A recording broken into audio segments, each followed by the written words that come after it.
Welcome to The Conversation with Pat Harvey. In this series, I'll dive into various topics and issues with my guests in a more intimate and unfiltered setting.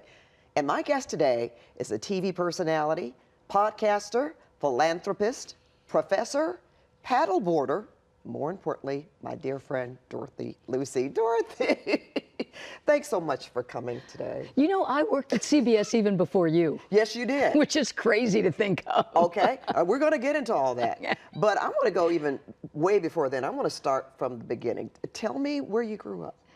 In New York. Okay. And then in Virginia. Mm-hmm.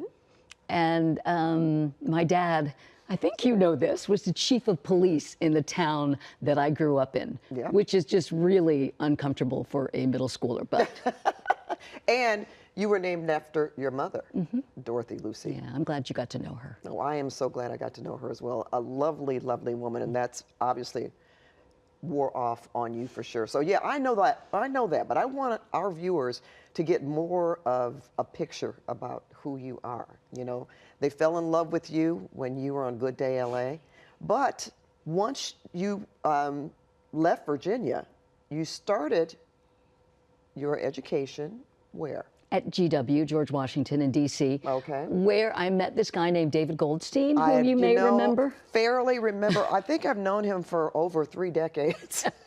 You too, and used to work with him. So you guys met, I know this, but you met in college. We met in college. We didn't date in college. We actually didn't really particularly like each other in college. Oh, but you still. True story. Okay. I thought he was like, you know. Too investigative.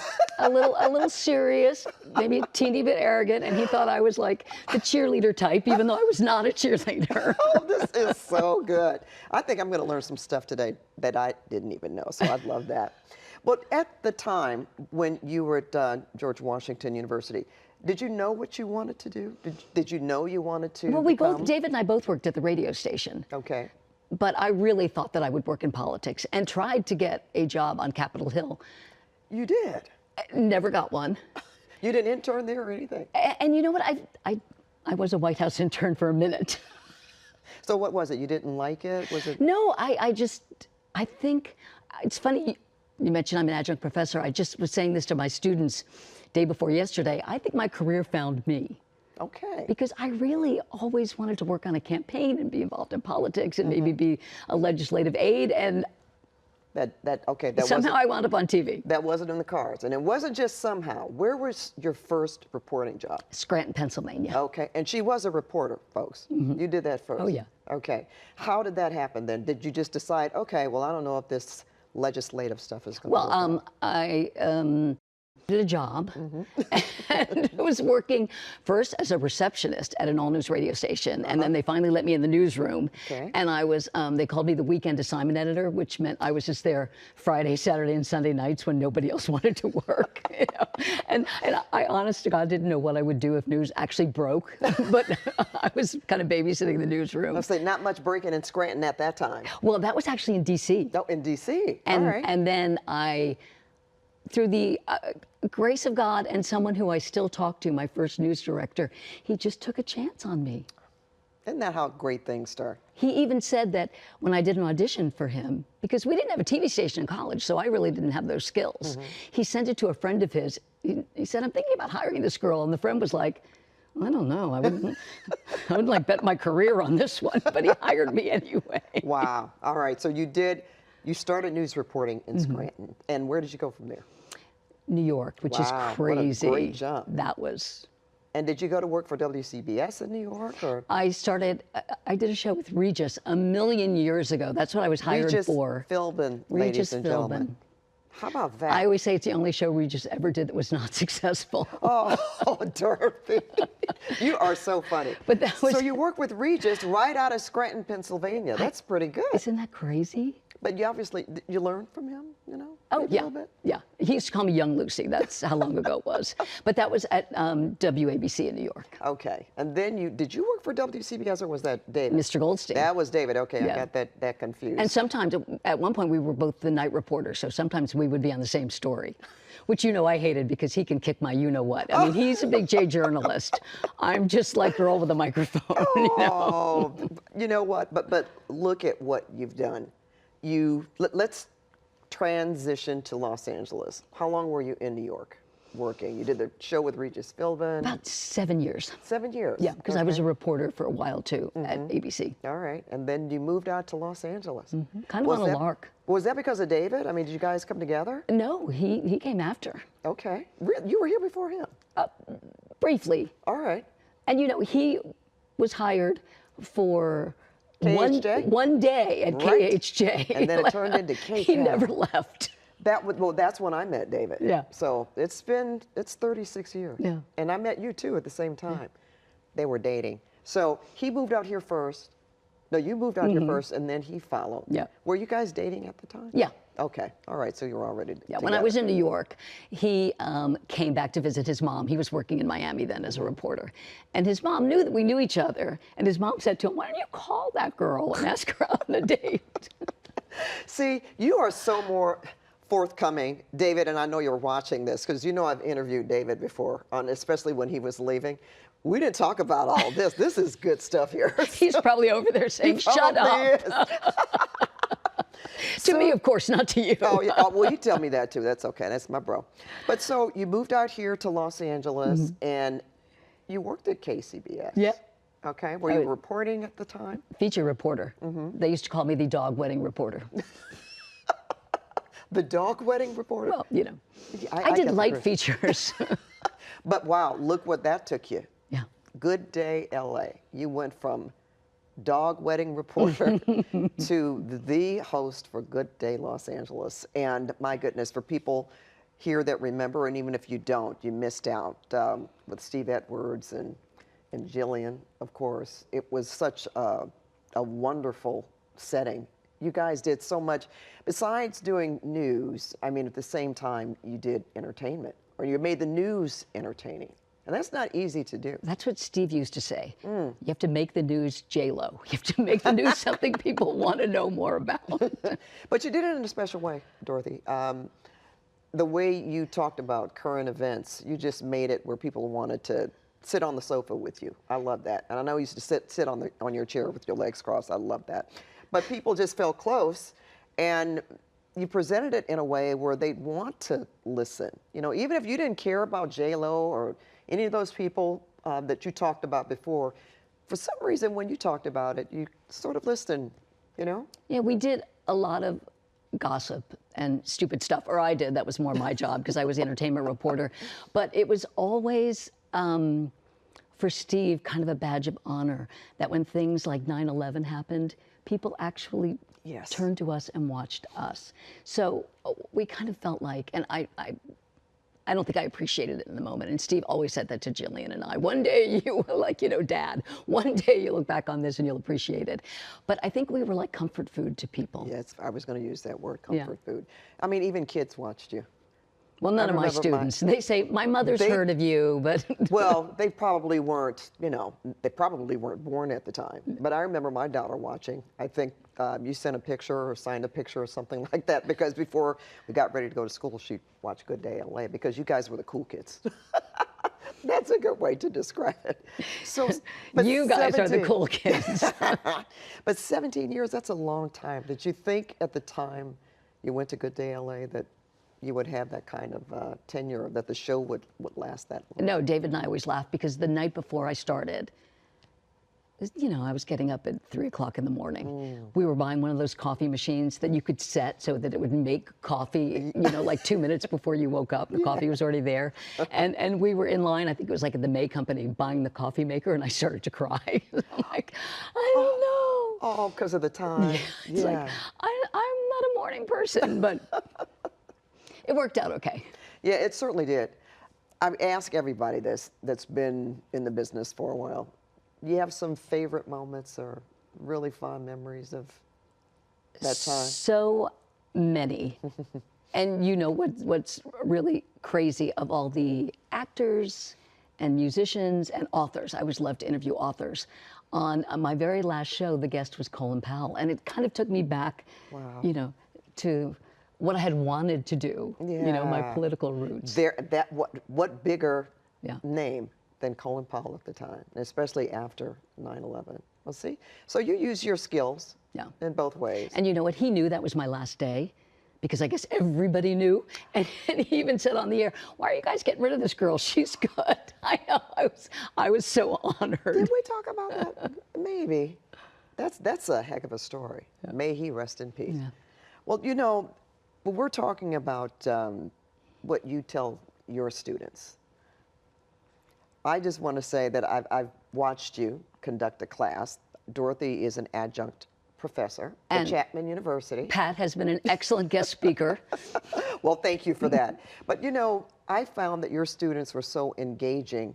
They asked so many questions that I didn't expect them to ask about stories that happened before they were even born. O.J. Simpson, they were so interested in that, and you're a part in that. But they obviously did so much research. So I browbeat them. What's that experience like, though, in teaching these young people? And you know, I love yes, you do. that. And my husband makes fun of me because every class I have, I say, okay, this is my favorite class. These kids are so smart. And this past semester, which just ended, I know I told you, I had all young women. Yes. Not a boy in sight. Wow. Not a man in the class. What a better teacher, though. Never had that before. You know, why do you think that is, Dorothy? I think a lot of women are just going into journalism now. What do you think about the state of journalism? I know that's such a jaded question, but seriously. Well, you know, I live with a big J journalist. Yep. Yeah. Who has been walking in and out of the studio, by the way. But yeah, we're not going to stop down, David. I'll see you later. and even though he's not on the air anymore, he still has things to say. Oh yeah, I get that.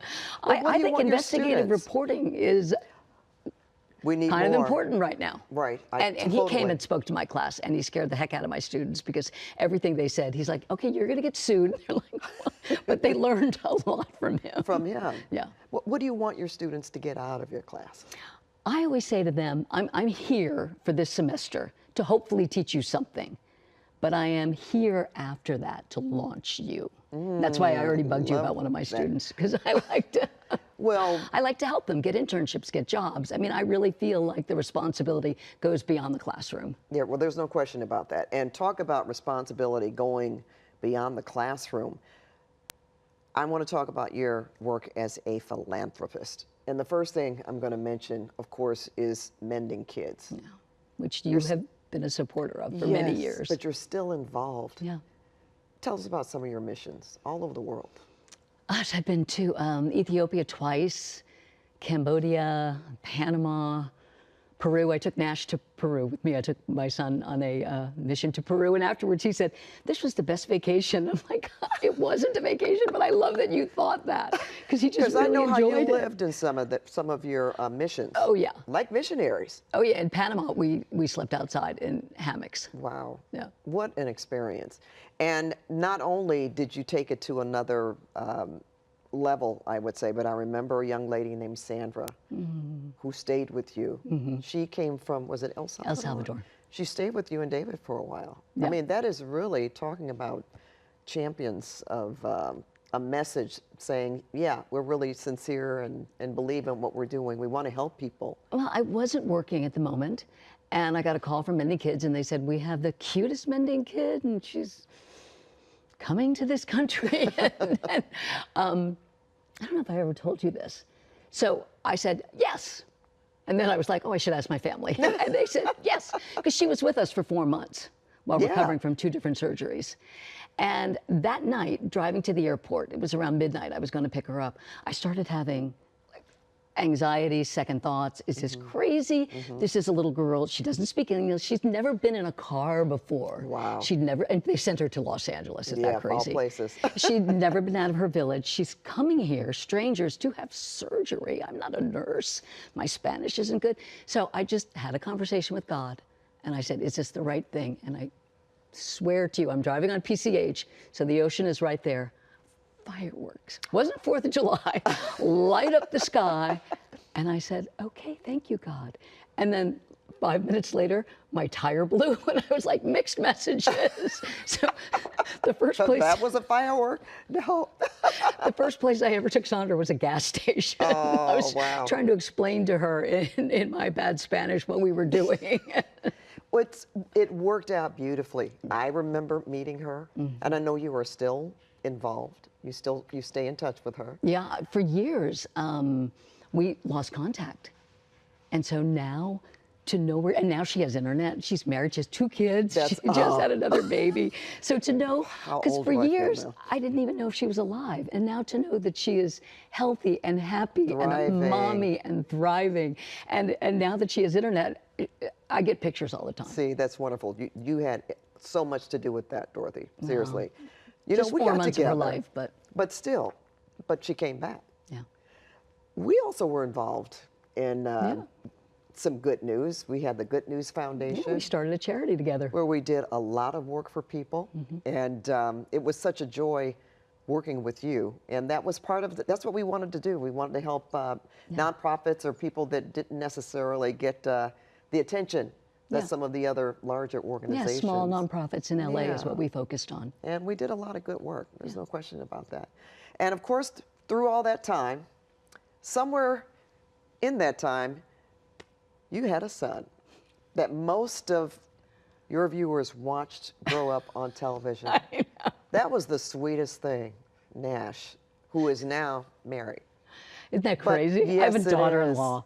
Yes, but what a mother-in-law you are. But again, that I mean, was I think such I'm a fun joy. mother-in-law, but you would really have to check with Emma to see how she really Well, I've feels. been around. I think they do. I think they know they've got, you know, the best. No question about that.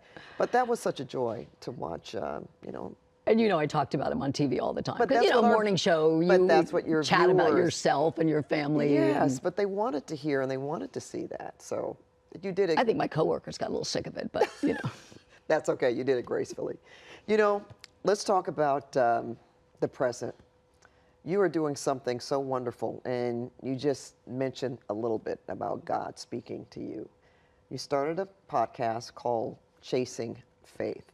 So we'll talk about me being on the podcast, but I want to know. Our guest this week is a lovely woman, such a spiritual woman named Pat Harvey.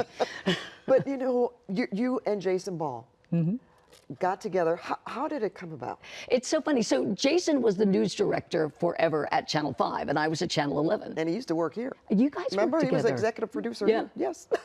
So, I mean, Jason and I were, you know, sort of friendly competitors because we worked at different stations.